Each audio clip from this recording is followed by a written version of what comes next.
Waalaikumsalam.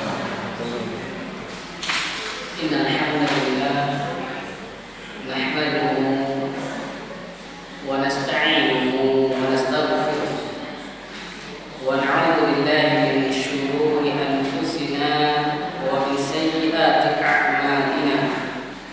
Man yahdihillahu fala mudilla lahu wa man yudlil fala hadiya lahu. Wa asyhadu an la ilaha illallah wahdahu la syarika lahu wa asyhadu anna Muhammadan abduhu wa rasuluh. Ya ayyuhalladzina amanu taqullaha haqqa tuqatih wa la tamutunna illa wa antum muslimun. Ya ayyuhan nasu taqu rabbakum alladzi khalaqakum min nafsin wahidah wa khalaqa minha zawjaha wa batha minhuma rijalan katsiran wa nisaa wattaqullaha alladzi tasaaluna bihi wal arham innallaha kana 'alaykum raqiba.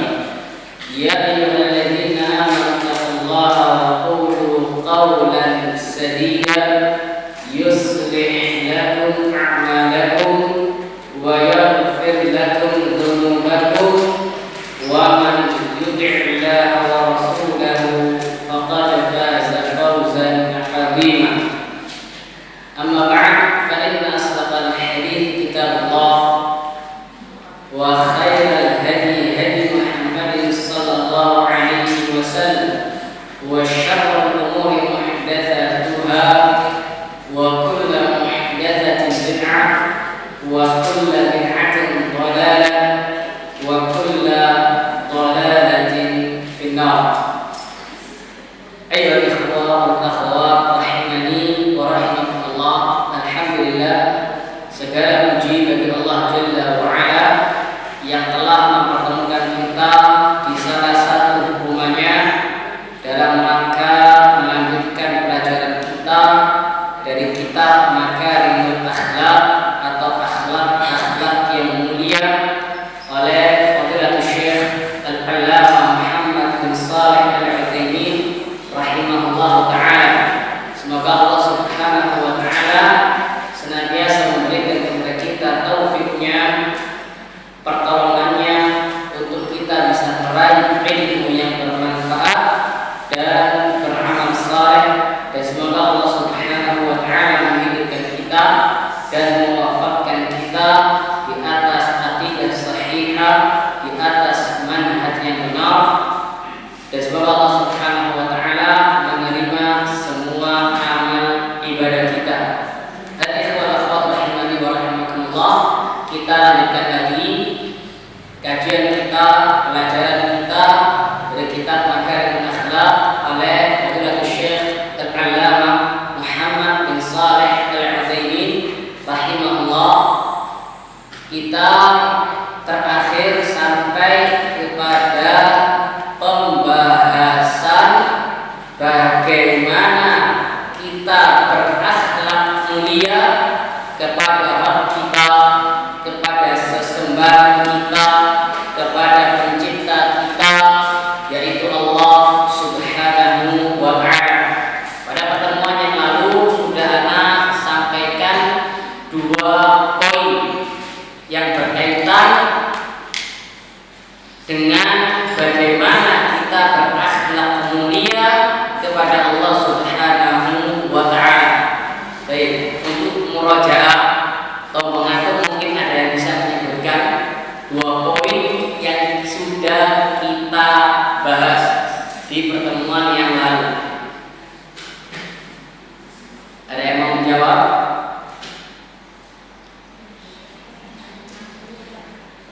Ada yang mau menjawab? Ada yang berkenan menjawab? Sudah kita bahas dua poin ya, betul ya? Dua poin berkaitan dengan bagaimana kita berakhlak mulia kepada Allah subhanahu wa ta'ala. Sudah kita pelajari bahwasanya Nabi Muhammad sallallahu alaihi wasallam diutus oleh Allah subhanahu wa ta'ala kepada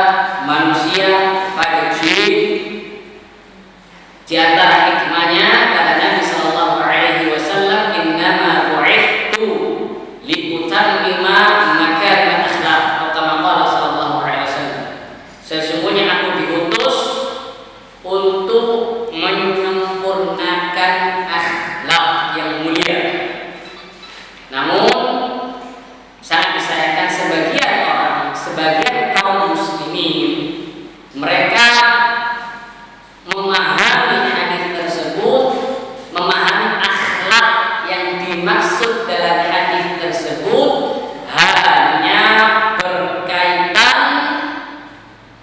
dengan muamalah sesama makhluk saja. Jadi dipahami oleh sebagian kaum muslimin yang namanya akhlak itu objeknya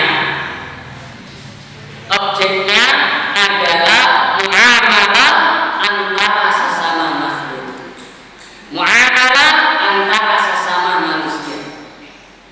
Itu objek akhlak menurut sebagian kaum muslimin. Maka pemahaman mereka seperti ini itu betul tapi kurang. Betul tapi kurang. Karena objek akhlak itu lebih luas dari itu. Objek akhlak itu lebih luas dari hal itu. Karena akhlak itu terbagi menjadi dua. Ada akhlak seorang hamba kepada Rabbnya, kepada sesembahannya, kepada Tuhannya, penciptanya, yaitu Allah Jalla wa'ala, yang paling penting, yang paling utama, yang paling urgent. Dan yang kedua adalah akhlak seorang hamba kepada sesama makhluk. Dua-duanya wajib kita perhatikan.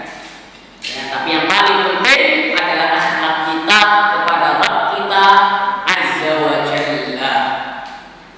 Ya, jangan sampai kita berakhlak mulia kepada manusia, namun kita melalaikan akhlak kita kepada Allah Subhanahu wa Ta'ala. Nah, kemarin sudah kita bahas yang pertama ini, yaitu bagaimana cara kita berakhlak mulia kepada Rabb kita Allah Jalla wa Ala. Sudah Anda jelaskan 2 poin kalau nggak salah. Ini ada 3 poin kan?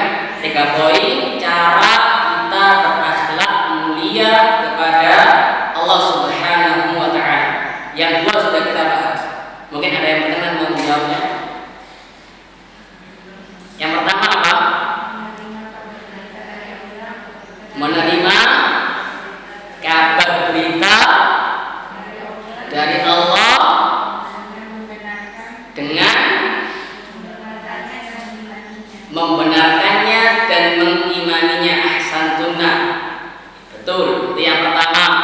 Agar kita berakhlak mulia kepada Allah Subhanahu wa Ta'ala, kita wajib menerima kabar berita dari Allah Subhanahu wa Ta'ala yang ada di dalam Al-Quran maupun yang ada di dalam hadis yang sahih.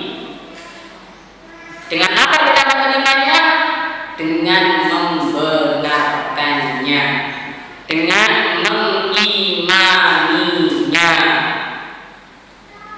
Karena Allah Subhanahu wa Ta'ala adalah zat yang paling jujur. Zat yang paling jujur. Allah Subhanahu wa Ta'ala berfirman, "Wa man asdaqu minallahi haditha." Juga Allah berfirman, "Wa man asdaqu minallahi qila." Siapakah yang lebih jujur ucapannya? Siapakah yang lebih jujur perkataannya dibandingkan Allah Subhanahu wa Ta'ala? Maka sekarang kabar berita yang Allah Jalla wa Ala kabarkan kepada kita, baik itu berkaitan dengan hal-hal gaib misalnya, baik itu berkaitan dengan hari kiamat, berkaitan dengan surga, berkaitan dengan neraka, berkaitan dengan nama-nama dan sifat-sifat Allah, berkaitan dengan kisah-kisah umat-umat yang terdahulu. Semua kabar berita tersebut yang Allah kabarkan pasti hakun wa sidqun, benar dan jujur. Kalau kita sudah yakin bahwasanya semua kabar berita tersebut hakun, benar dan sidqun, jujur, maka kewajiban kita adalah menerimanya dengan membenarkannya dan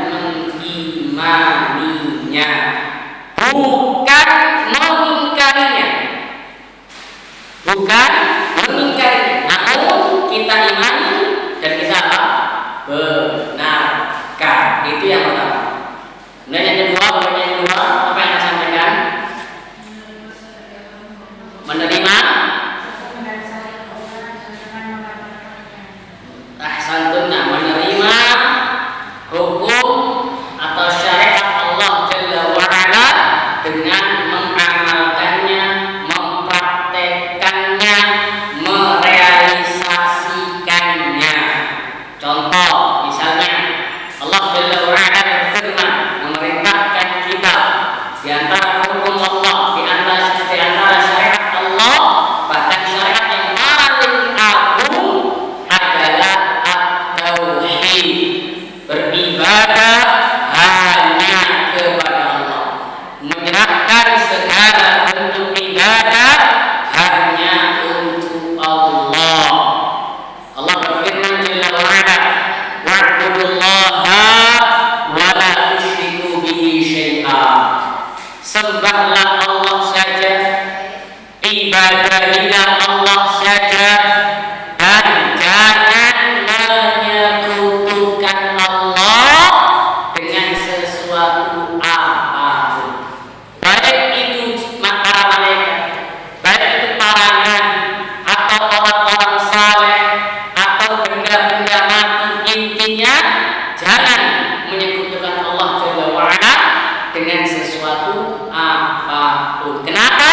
Karena kesyirikan, kata Allah Jalla wa'ala, inna syirka la zulmun adzim. Sesungguhnya syirik adalah kezaliman yang sangat amat besar, kezaliman yang paling baik, kezaliman yang paling besar adalah asyirku billah, syirik kepada Allah Subhanahu wa ta'ala. Maka sikap kita terhadap hukum Allah ini, terhadap syariat Allah ini adalah mengamalkan, sehingga kita betul-betul mengamalkan qul inna salati wa nusuki wa mahyaya wa mamati lillahi rabbil alamin la syarika lah. Kita betul-betul mengamalkan sesungguhnya salatku, ibadahku, hidupku dan matiku untuk siapa? Allah Jalla wa'ala, untuk pencipta kita, untuk zat yang memberikan rezeki kepada kita, untuk zat yang memberikan segala macam bentuk nikmat kepada kita. Kita juga betul-betul mengamalkan firman Allah Subhanahu wa ta'ala, iyyaka na'budu wa iyyaka nasta'in. Ya Allah, hanya kepada Engkau kami na'bud, hanya kepada Engkau kami beribadah, hanya kepada Engkau kami menyembah, sehingga kami tak mau menyembah selain-Mu ya Allah. Wa iyyaka nasta'in, dan hanya kepada Engkau ya Allah kami memohon pertolongan, minta tolong, terutama dalam beribadah. Karena ibadah itu butuh taufik, ibadah butuh pertolongan Allah. Tanpa pertolongan Allah tidak mungkin kita bisa beribadah kepada Allah Subhanahu wa ta'ala.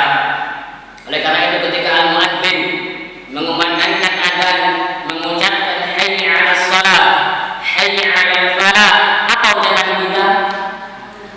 La haula wala quwwata illa billah. Tidak ada daya, tidak ada kekuatan kecuali dengan pertolongan Allah.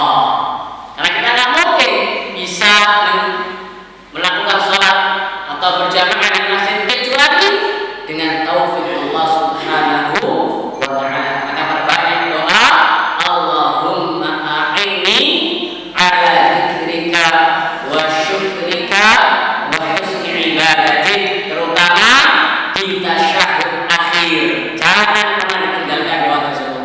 Setelah kita berdoa, Allahumma inni a'udzubika min 'adzabi jahannam wa min 'adzabil qabri wa min fitnatil mahya wal mamat wa min syarri fitnatil masiihid dajjal, kita berdoa Allahumma a'inni ala dzikrika wa syukrika wa husni ibadatik. Ya Allah, tolonglah aku, bantulah aku untuk berzikir kepadamu, untuk bersyukur kepadamu, dan untuk memperbagus ibadahku kepadamu. Karena kita gak mungkin bisa berzikir kepada Allah, gak mungkin bisa bersyukur kepada Allah, gak mungkin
aslih li sya'ni kullah wa la takilni ila nafsi tarfata ain. Ini wa la takilni ila nafsi tarfata ain. Ya Allah, janganlah Engkau serahkan aku, janganlah Engkau serahkan urusan-urusanku kepada diriku sendiri meskipun tarfata ain, meskipun sekejap mata. Kenapa?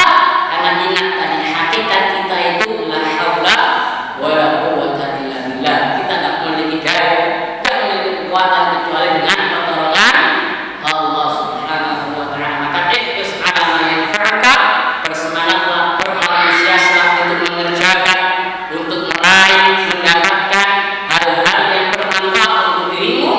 Tapi ingat yang paling penting wasta'in billah, minta tolonglah kepada Allah Subhanahu wa taala dalam meraih, dalam melakukan hal-hal yang bermanfaat untukmu. Dan yang terakhir kata Nabi SAW, jangan merasa lemah, jangan pesimis. Kamu harus husnuzon, optimis, ya, berharap pada Allah Subhanahu wa taala.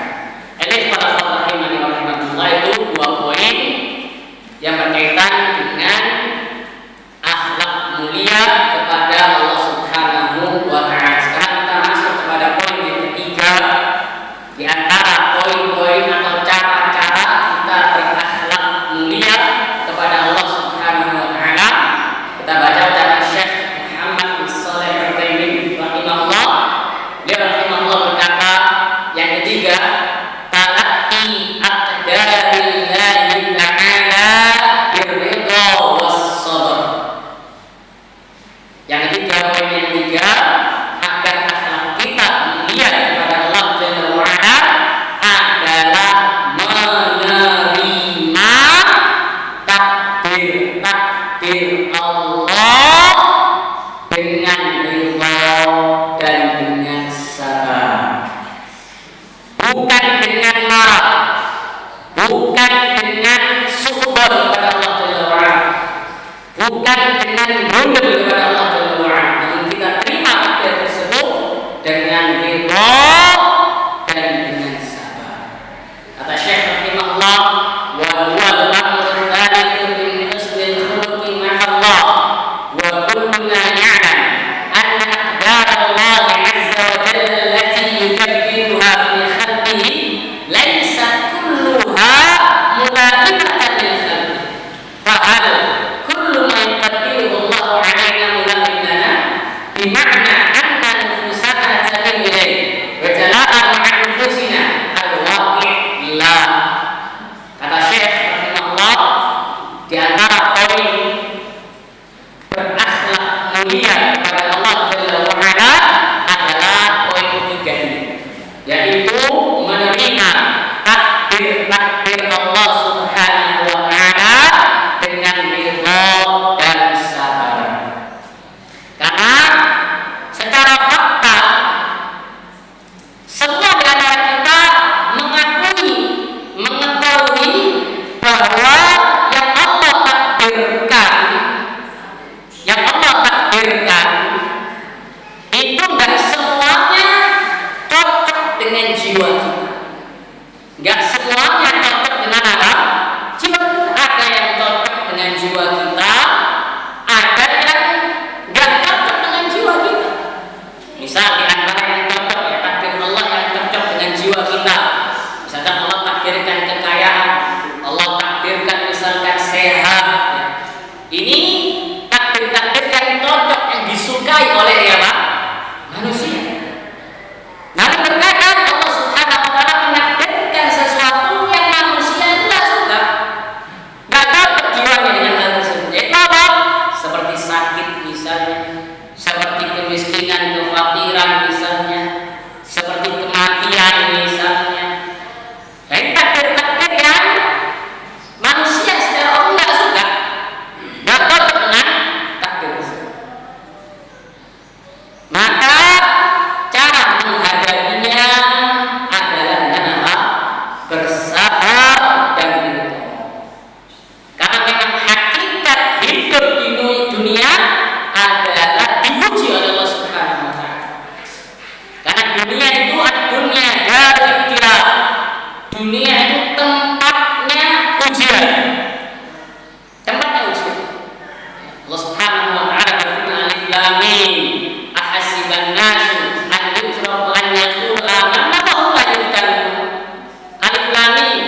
menyesatkan misalnya. Namun ketika Allah Subhanahu wa taala menciptakan iblis, mentakdirkan adanya iblis, itu semua ada hikmahnya. Iblis kan jelek, namun di balik penciptaan iblis, di balik takdir adanya iblis, itu kebaikan-kebaikan. Di antaranya apa? Untuk menguji mana yang betul-betul taat kepada Allah Subhanahu wa taala, mana yang ikut iblis. Kalau nggak ada iblis, nggak ada orang kafir. Iya kan? Kalau nggak ada iblis, nggak ada orang kafir. Nggak ada orang kafir, nggak ada jihad fi sabilillah.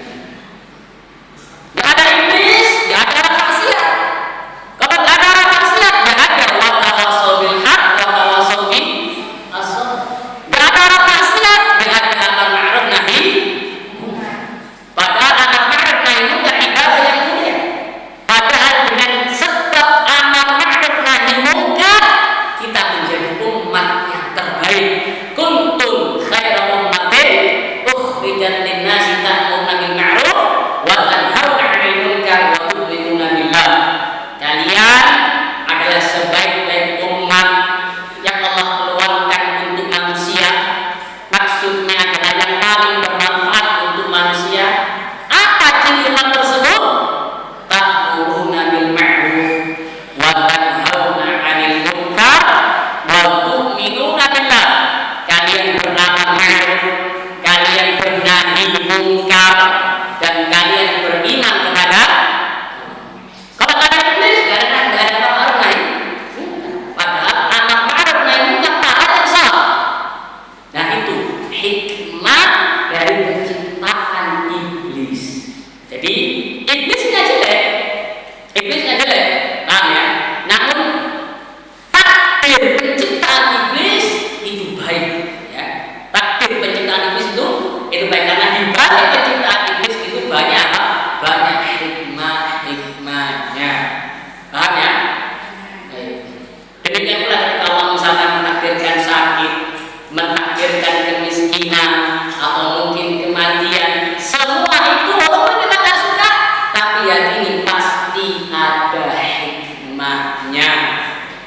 Mungkin kita meraih hikmah tersebut bukan sekarang, tapi pekan depan misalnya, atau mungkin tahun depan, atau mungkin 2 tahun lagi. Ini sebagaimana dikatakan oleh Ibnu Jauzi rahimahullah, kalau nggak salah ya, dalam Syaikh Khatir kalau nggak salah, beliau menceritakan bahwasanya tidaklah sebuah musibah yang menimpa beliau melainkan beliau catat. Jadi misalkan pada hari ini beliau ditimpa musibah A misalnya, dicatat oleh beliau rahimahullah. Pada hari itu beliau nggak mendapatkan hikmahnya.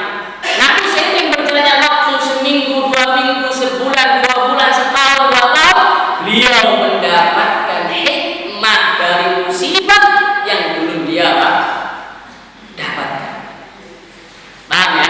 Maka wajib meyakini bahwasanya semua takdir Allah itu pasti ada hikmahnya. Entah kita tahu sekarang atau kita enggak, tapi yakini di dalam hati bahwasanya pasti ada hikmah. Dan antara hikmah terbesar bahwasanya itu menjadi penggugur dosa kita. Ketika kita sakit misalnya, kita bersabar kepada Allah Jalla wa Ala, ridha dengan takdir Allah, maka dengan sebab itu Allah akan menghapus dosa-dosa kita. Karena ada di antara hamba Allah yang Allah takdirkan dia mendapatkan derajat tertentu di surga, tinggi derajatnya. Namun ternyata amalannya nggak sampai ke situ, amalannya dia nggak nyampe ke situ. Maka Allah Subhanahu wa taala menguji terus-terusan orang tersebut, dan Allah memberikan taufik kepada orang tersebut untuk sabar sehingga dia bersabar dalam ujian tersebut, sehingga dengan sebab itu dia bisa meraih derajatnya dia di surga.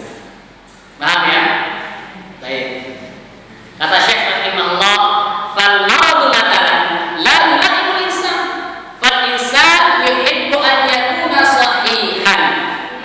Sakit misalnya kata dia, sakit, takdir Allah sakit itu secara umum tidak cocok dengan manusia. Kenapa? Karena manusia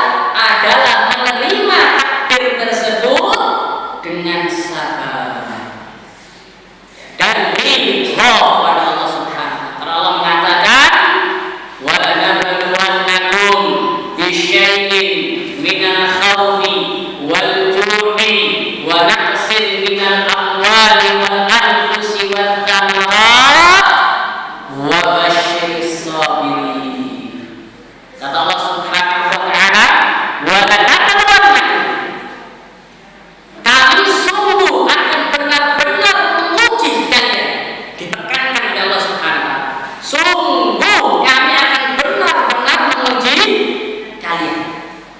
Dengan apa ujian tersebut? Terkadang dengan al-khauf, rasa takut. Terkadang dengan al-ju', kelaparan, mungkin dia miskin, tidak bisa makan. Terkadang dengan amwal, hartanya kurang, miskin misalkan. Atau wal-anfus, ada yang meninggal dunia. Atau kekurangan buah-buahan, kekurangan makanan. Wa basyiris sabirin, kata Allah Subhanahu wa ta'ala. Berilah kabar gembira bagi orang-orang yang mau sabar. Diuji dengan kemiskinan misalnya, diuji dengan ketakutan misalnya, diuji dengan kekurangan harta, kekurangan jiwa, kekurangan buah-buahan, dia sabar. Maka bagi orang yang sabar ini kabar gembira. Apa kabar gembiranya? Kata Allah Subhanahu wa ta'ala, alladzina idza asabathum musibah qalu inna lillahi wa inna ilaihi raji'un. Siapa orang yang sabar itu?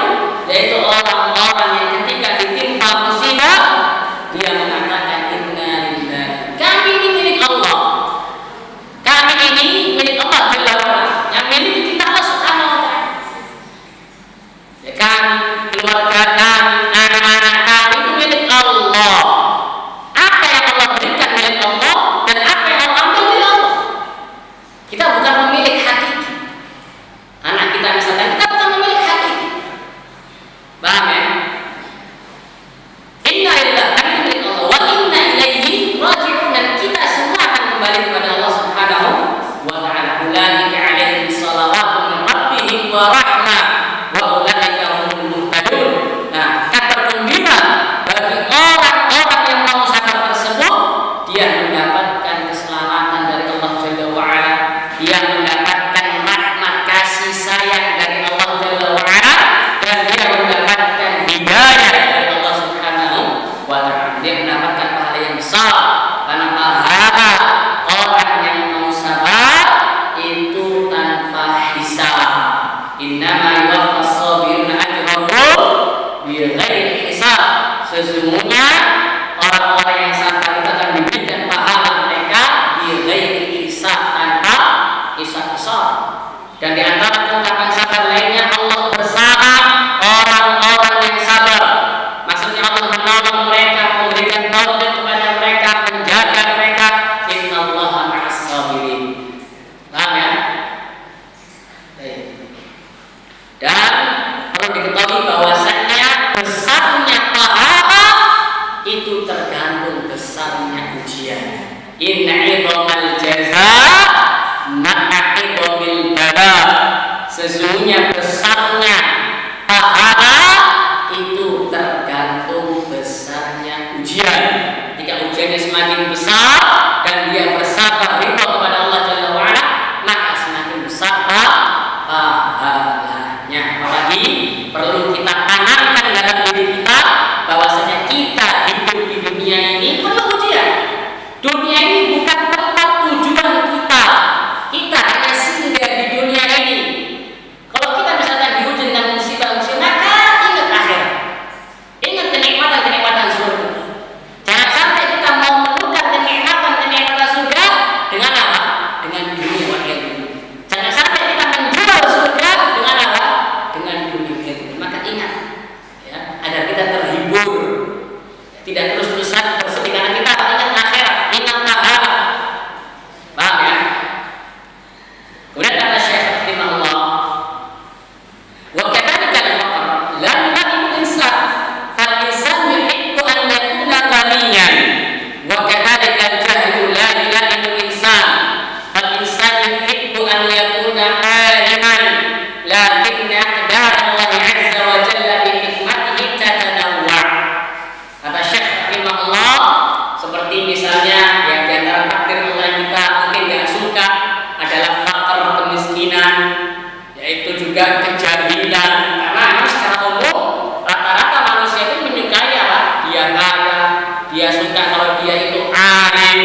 Tapi Allah Subhanahu wa ta'ala dengan hikmahnya yang luar biasa, yang sempurna, Allah menakdirkan dengan berbagai macam takdir. Ada yang kita sukai, ada yang kita enggak cocok. kita sikapi dengan syukur kepada Allah Subhanahu wa taala. Yang kita tak sukai, kita sikapi dengan apa? Sabar dan ridha kepada Allah Subhanahu wa taala. Dengan syukur dan sabar, maka kehidupan kita, perkara kita, urusan kita akan menjadi istimewa. Nabi sallallahu alaihi wasallam pernah bersabda, "Ajaban li amril mu'min.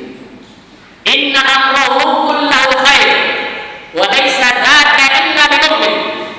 Sungguh sangat spesial, sungguh sangat istimewa perkara atau urusan seorang mukmin.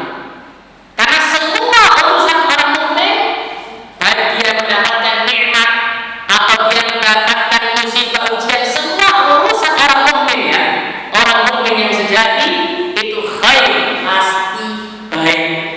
Gak mungkin. Kenapa? Karena Nabi sallallahu alaihi wasallam in asabathu sarra syakara fakana khairan lahu.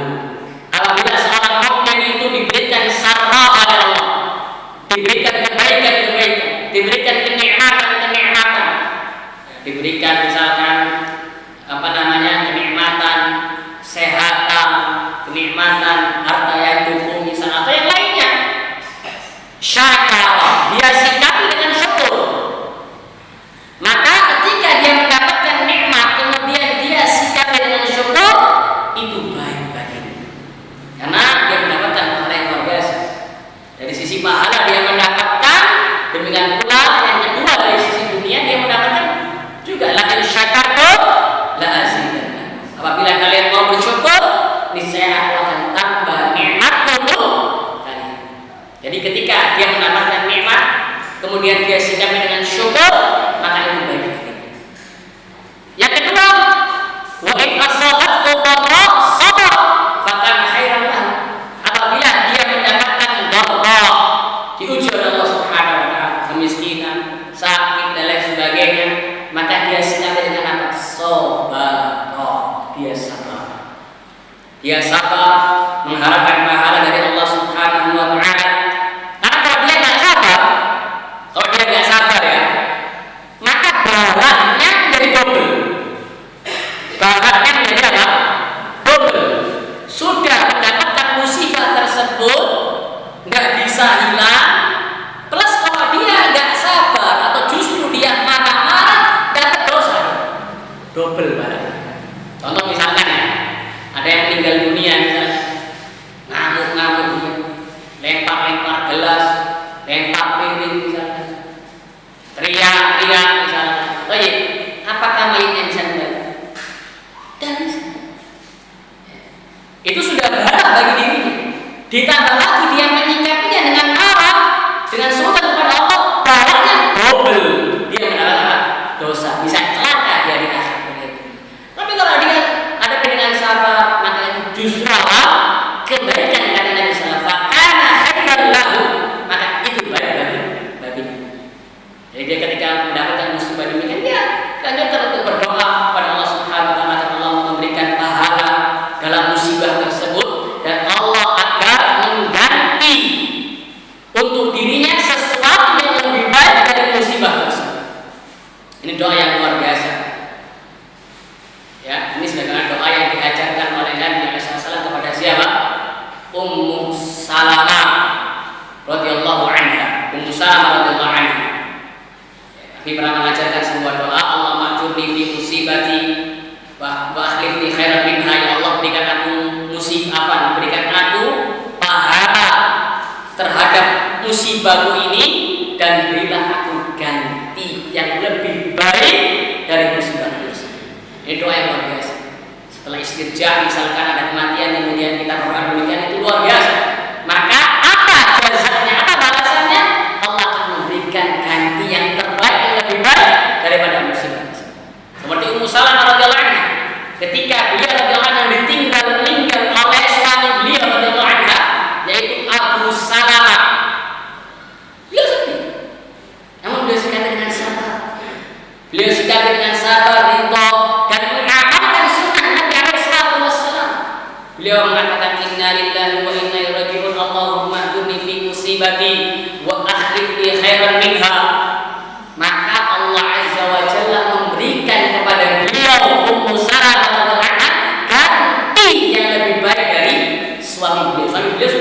sahabat yang mulia radhiyallahu anhu, Abu Salam.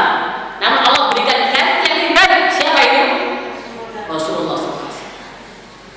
Maka pasti semua ada hikmah. Mungkin pada saat itu kita nggak terlintas hikmahnya apa. Berarti Ummu Salamah Maria ketika ditinggal meninggal oleh Abu Salam, dia sedih. Mungkin beliau pada saat itu sedih, ya. Tapi ada hikmahnya. Apa hikmahnya? Ketika beliau betul-betul mengamalkan sunnah dalam menghadapi musibah, Allah berikan ganti yang terbaik untuk Ummu Salamah radhiyallahu anha. Maka tadi sikapi takdir Allah Jalla wa'ala dengan as-sabr wa ridha, dengan sabar dan dengan ridha. Paham ya? Bisa dibalik ini? Kalau mau diperinci lagi, ya, manusia secara umum dalam menyikapi takdir Allah yang tidak sesuai dengan diri mereka, itu secara umum ada 4 golongan, ada 4 tipe manusia. Yang paling buruk, yang paling jelek, dan ini terlarang haram, adalah menyikapi takdir tersebut dengan as-sukhat, marah kepada Allah, suudzon kepada Allah Jalla wa'ala. Ini nggak boleh, haram.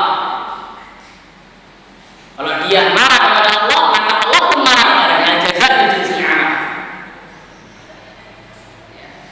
Al-jaza' min jinsil amal. Kalau dia marah kepada Allah, nggak terima, suudzon kepada Allah, maka Allah pun murka kepadanya. Waliyadzubillah. Ini yang terlarang. Yang kedua, ini yang wajib dari kita. Minimal harus ada yang kedua itu, yaitu sabar. Sabar.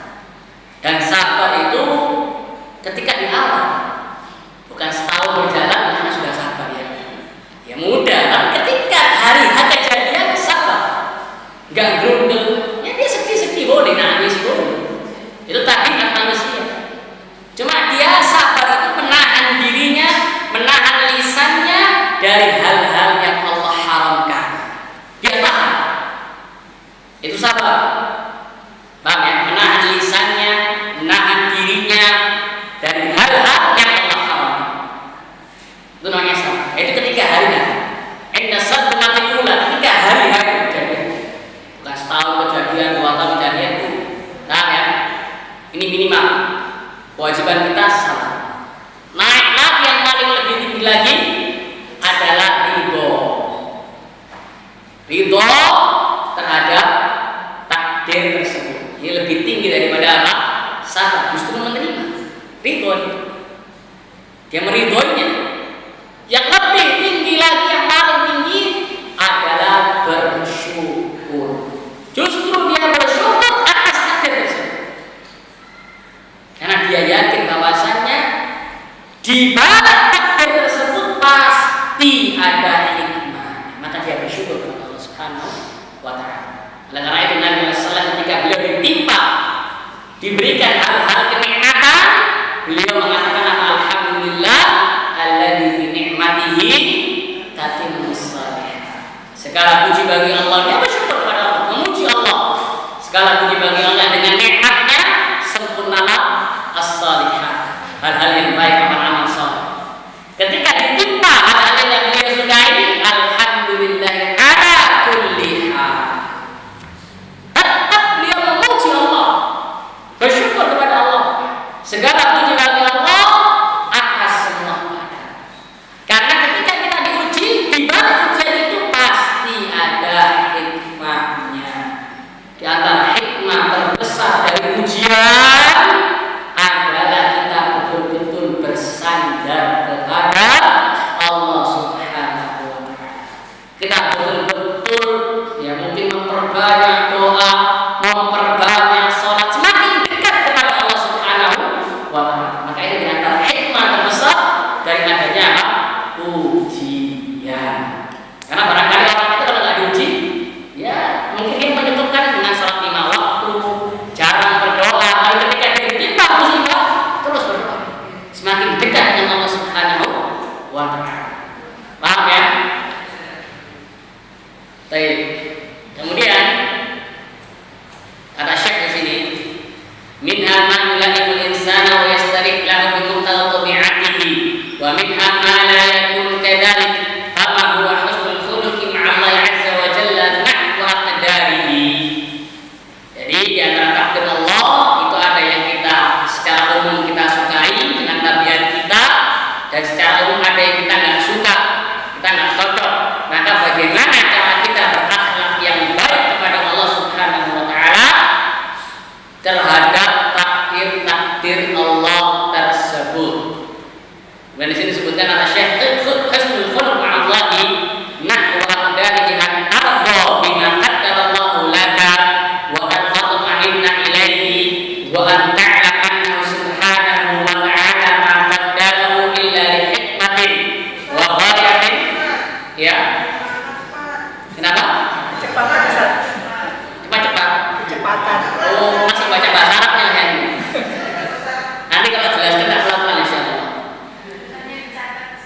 Oh iya, tema ulangi lagi.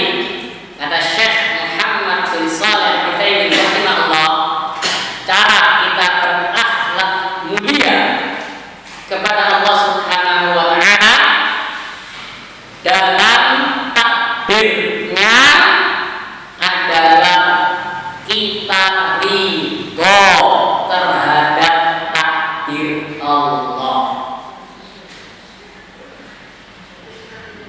Karena apa yang Allah takdirkan pasti baik, gak mungkin jelek, gak mungkin jelek. Apa yang Allah takdirkan ya?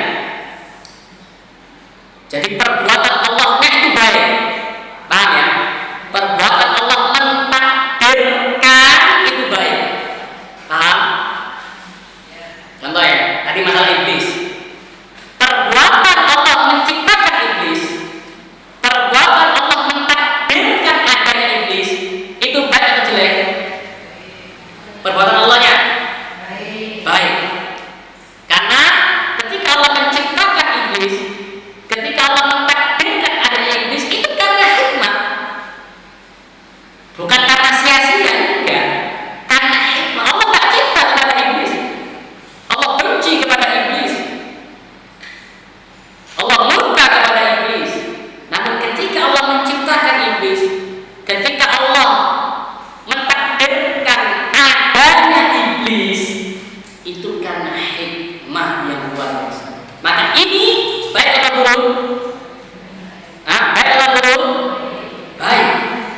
Tapi kalau ditanya iblisnya baik atau buruk? Buruk. Paham ya? Jadi makhluknya ini buruk.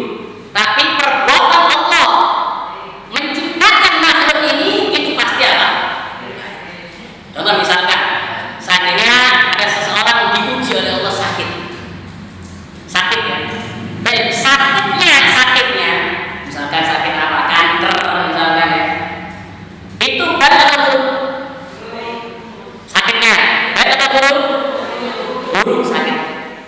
Tapi perbuatan Allah mentakdirkan fulan kena kanker, itu baik atau buruk? Baik. Karena pasti ada hikmah. Paham ya? Baik. Maka kita wajib ridho terhadap perbuatan Allah tersebut. Karena pasti baik. Kata Nabi alaihi wasallam, "Wasyarru laisa ilaika." Ya Allah, kejelekan itu tidak disandarkan kepadamu. Maksudnya segala yang Allah perbuat, segala yang Allah ciptakan, perbuatan Allah menciptakan, perbuatan Allah mentakdirkan, itu pasti baik. Nah, tapi makhluknya ada yang jelek, seperti tadi iblis, sakit. Kalau makhluknya ada yang jelek, tapi perbuatan Allah menciptakan iblis pasti baik. Contoh lagi misalnya kesyirikan. Kesyirikannya ini baik atau buruk? Buruk. Tapi perbuatan Allah mentakdirkan adanya kesyirikan di dunia ini baik atau buruk? Baik, karena ada hikmahnya. Kalau ada syirik, maka akan nampak kemuliaan tauhid. Putih itu menjadi mulia kalau ada hitam.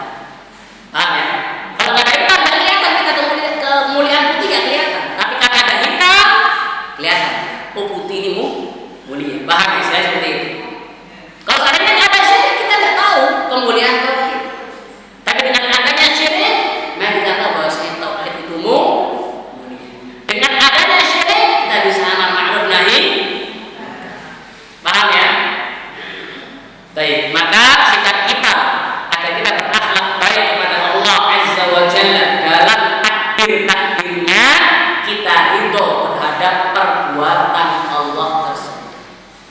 Kita ridho dan kita yakin bahwa takdir Allah tersebut pasti baik dan kita tenang dalam menyikapi sabar. Kalau sedih ya boleh sedih, tidak ada masalah, tapi kita nggak boleh melampaui batas. Teriak-teriak, pukul-pukul pipi, banting piring, banting gelas, tidak boleh. Ya? Wa antara kata dan engkau harus mengetahui dengan yakin bahwasanya Allah Subhanahu wa taala tidaklah mentakdirkan hal tersebut illa li hikmatin wa ghayatin mahmudatin yastahiqu 'alaiha al-hamda wa syukra. Allah enggak mungkin mentakdirkan sesuatu yang kau enggak suka kecuali pasti ada hikmahnya. Pasti ada hikmah yang luar biasa yang mungkin sekarang kau enggak tahu. Mungkin kau tahunya setahun, 2 tahun. Contoh kecil ya, contoh kecil yang mungkin hanya terjadi. Contoh kecil sudah. Contoh kecil. Orang ketinggalan pesawat misalnya. Bukan dalam pesawat, dia sedih mungkin. Dia terlambat, macet jalannya, ditinggal dalam pesawat. Dia sudah bayar 1 juta, 2 juta. Ditinggal dalam pesawat. Kadang-kadang dia terlambat misalnya. Mungkin pada saat detik itu dia sedih. Pada detik itu dia mikir ya itu jelek bagi dirinya.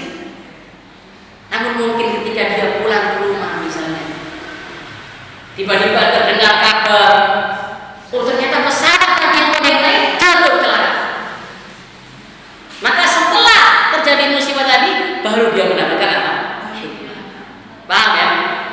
Itu contoh kecil sih. Contoh kecil. Maka pasti ada hikmah.